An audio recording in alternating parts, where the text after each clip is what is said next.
Sophie and Jonas have been winning tremendous acclaim for their passionate performances of Werther. To witness these artists inhabiting their characters on the big screen is extraordinarily powerful. But as vivid as their performances are in movie theaters, they're even more overwhelming here in the Opera House.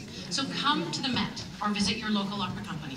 Today's performance is being presented in 66 countries around the world. And we're so proud that the Met is able to create engrossing productions like this new Werther and then share them with a global audience. But staging performances of the highest artistic level is very expensive. Ticket sales cover less than half the costs. You can help the Met continue to thrive by becoming a member.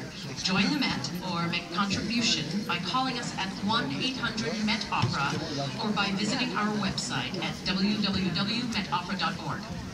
There are 3 more live cinema transmissions left this season. Here's a look.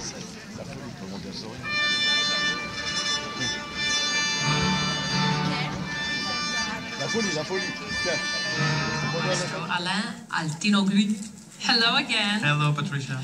Werther has been described as a chamber opera with a big orchestra. How do you balance the intimacy of the small cast with the music that can grow almost bombastic at certain points of the score? I think it's very important because, you know, Massenet, before this piece, he composed very big operas like Herodias and Manon even. And then he wanted something very intimistic for the opera comique. You know, it's a very small theater. And, oh, you speak French, great. And yeah, so it's very important, I think, to have these very intimate places. And it's really chamber music, right? You know, with violin solo and flute, so it's very important. Right, indeed. What makes this score particularly enjoyable for you as a conductor?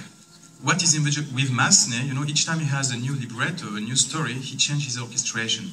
For example, here he used a saxophone, which is very rare in that time, because he liked the sound, you know, very smooth.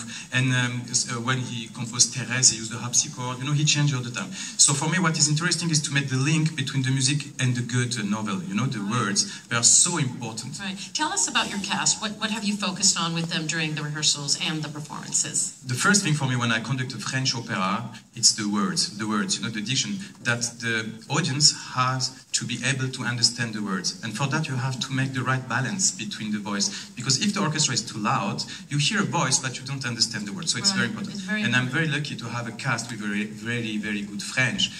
Jonas Kaufmann, for example, he speaks, of course, fluently French, but he is also very aware of each word. And he knows the German thing very well, too, of course. Of course. What is the most difficult part of the opera for the singers and the orchestra and the conductor? For me, the most difficult thing, I think, is to make a big line, you know, from the beginning and going to the suicide. Oh, sorry, I did the end of the opera. So he's going to So yeah, to have, you know, a big line like that with, you know, some parts are lighter, and so that's the most difficult thing, I think. Absolutely. We spoke to Jonas about shifting from the quiet moments to the big dramatic ones. What does the orchestra have to do to make these shifts feel organic?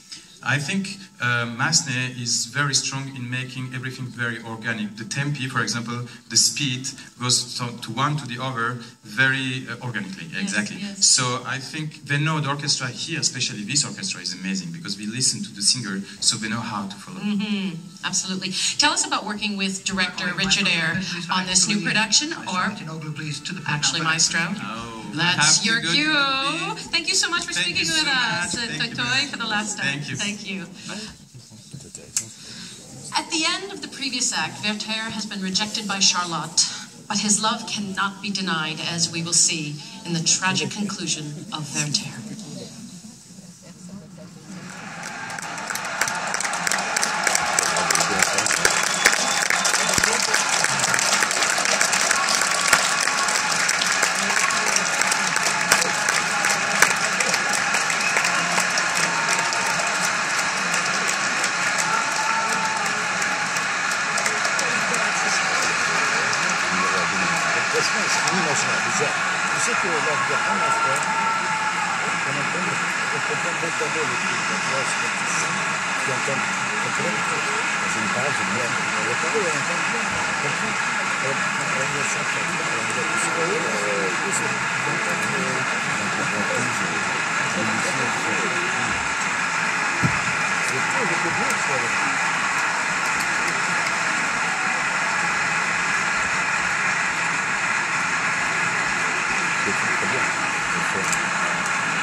Comment?